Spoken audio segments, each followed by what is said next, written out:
ఏమాత్రం అనుమానం లేదు. పార్టీ అధికారంలో ఉన్నప్పుడు ఏమి ఆశించకుండా పార్టీ అధికారంలో లేనప్పుడు మరి జెండాని భుజాన్ని మోసుకుని తమ కుటుంబాలకు సైతం లెక్క చేయకుండా మనందరినీ ఒక కుటుంబంగా వసుదైక కుటుంబం కలిపిన మహానుభావుడు నందమూరి తారక రామారావు.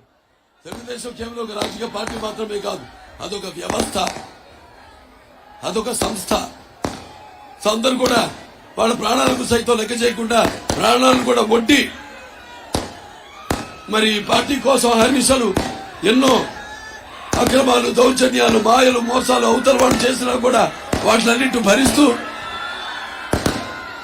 ప్రతిసారి కూడా మన రాష్ట్రం కానీ మన పార్టీ కానీ అధికారంలో లేనప్పుడు లేకపోతే అవకాశం దొరికినప్పుడు ఎప్పుడూ పార్టీకి అండగా ఉంటూ ఉన్నారు. 82లో పార్టీ పెట్టినప్పుడు 83లో గెలిపించారు, మీరు రథసారథులు మీరు నడిపించారు. అలాగే 84లో ప్రజాస్వామ్యం కూనీ చేయబడ్డప్పుడు ఆయన పదవిచ్యుతుడైనప్పుడు మీరంతా కూడా తిరిగి ప్రజాస్వామ్యానికి పట్టం కట్టారు.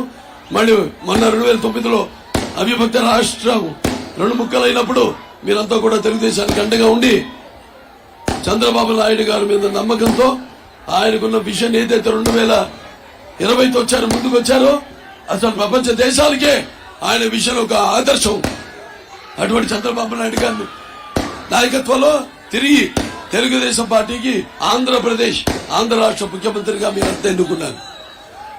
మరి చంద్రబాబు నాయుడు గారు కూడా ఎన్నో కార్యక్రమాలు చేపట్టడం జరిగింది. ఆనాడు అవిభక్త రాష్ట్రంగా ఉన్నప్పుడు కూడా ఎన్నో విద్యను దానం చేశారు.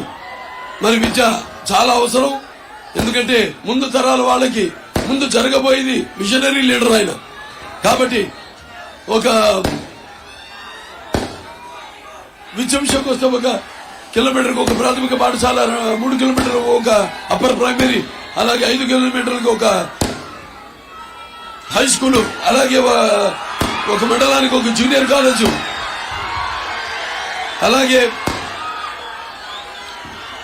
ఒక డివిజన్కి ఒక ఇంజనీరింగ్ కాలేజు, అలాగే జిల్లాకు ఒక మెడికల్ కాలేజు, ఇలాంటివి ఎన్నెన్నో. అలాగే ఏదైతే రామారావు గారు క్యాపిటేషన్ ఫీజు రద్దు చేశారో దాన్ని కొనసాగిస్తూ డబ్బున్న వాళ్ళకి అందే ఒక ఉన్నతమైన విద్యను పేదవాళ్ళకి ముగ్గుడికి తీసుకొచ్చిన మహానుభావుడు చంద్రబాబు నాయుడు గారు. ఆనాడు నాన్నగారు కూడా ఎన్నో సంస్కరణలు తీసుకొచ్చారు. గురుకుల పాఠశాలలు అయితేనేమి, లేకపోతే ఈ యొక్క కేంద్ర విద్యాలయాలు అయితేనేమి, లేకపోతే hostel BC SC residential hostels అయితేనేమి, లేకపోతే ఐఐటీలు అయితేనేమి, పాలిటెక్నిక్ కాలేజీలు అయితేనేమి, ఇవన్నీ కూడా ఆనాడు తీసుకొస్తే మరి చంద్రబాబు నాయుడు గారు కూడా అవన్నీ అందరికీ పేదల వాళ్ళకు కూడా విద్యను లభ్యమయ్యేటట్టు ఆయన అందించడం జరిగింది. అలాగే అన్ని విధాలుగా మహిళలకు రిజర్వేషన్ పెంచడం జరిగింది 33%. అటు రాజకీయాల్లో అలాగే బీసీలకి 50% అక్కడ స్థానిక ఎన్నికల్లో, అలాగే మహిళలకు మళ్ళీ 33% ఉద్యోగాల్లో అయితేనేమి, విద్యలో అయితేనేమి పెంచడం జరిగింది. అలాగే ఎస్సీలు ఉన్నారు, ఎస్సీలకు 14 నుంచి 16%, అలాగే మన ఎస్సీలకి 4 నుంచి 6% రిజర్వేషన్ పెంచడం, ఇలాంటివి ఎన్నెన్నో సంస్కరణలు చేసి ఎన్నో కార్పొరేషన్లు పెట్టి, ఫైనాన్స్ కార్పొరేషన్లు అందరికి కూడా అన్ని రకాలుగా అన్ని అందేలా ఆయన నాడు అందరికీ సమాజ స్థాపన కోసం, సమాజంలో ఉన్న వ్యత్యాసాలను తొలగించడం కోసం, అలాగే సామాజిక న్యాయం చేయడం కోసం ఆయన ఎంతో కృషి చేశారని మరి వాళ్ళు చూస్తున్నాం. మరి ఎక్కడికక్కడ ఇప్పుడు ఈ 5 ఏళ్లలో ఒక ఛాన్స్ అంటూ అధికారంలోకి వచ్చి ఈనాడు మన రాష్ట్రాన్ని ఒక 10, 20, 25 సంవత్సరాలు వెనక్కి నెట్టాడు ఈ జగన్. మాట తప్పనంటూ మంట పెట్టేశాడు. మడమ తిప్పనంటూ మెడలు విరిచేశాడు. అలాగే నా బీసీలు, నా ఎస్సీలు, నా ఎస్టీలు, నా మైనారిటీలు అంటే రాష్ట్రం అంతా కూడా కాష్టాలో మార్చేశాడు.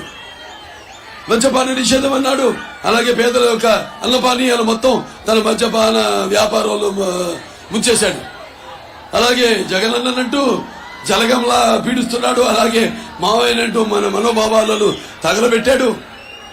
అలాగే అవ్వ తాతల నోటికాడ బుబ్బలాగేసుకున్నాడు. అలాగే నవరత్నాలంటూ మన నడువులన్నీ కురుంగదీశాడు. అలాగే నేనున్నానంటూ నువ్వు ఉంటే ఎంత కుర్రత్వం దుర్మార్గం దగా మోసం ఉంటుందో నిరూపించాడు. అలాగే మరి దళితులకు అండగా ఉంటారని చెప్పి వాళ్ళ చావులతో తన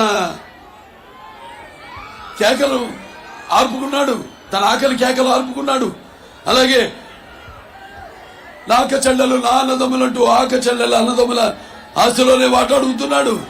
అలాగే నా ఆడపడుచులంటూ వాళ్ళ ఉసురు పోసుకుంటున్నాడు.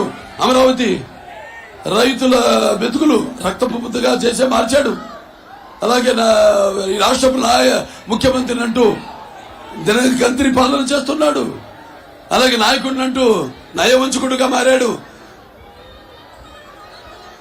ఇలా అలాగే మన ఈ రాష్ట్రం ఇంకా 100 ఏళ్ల వరకు ప్రజలకు దొరకకుండా ఈ యొక్క ఇసుక పాత్రలతో వేశాడు.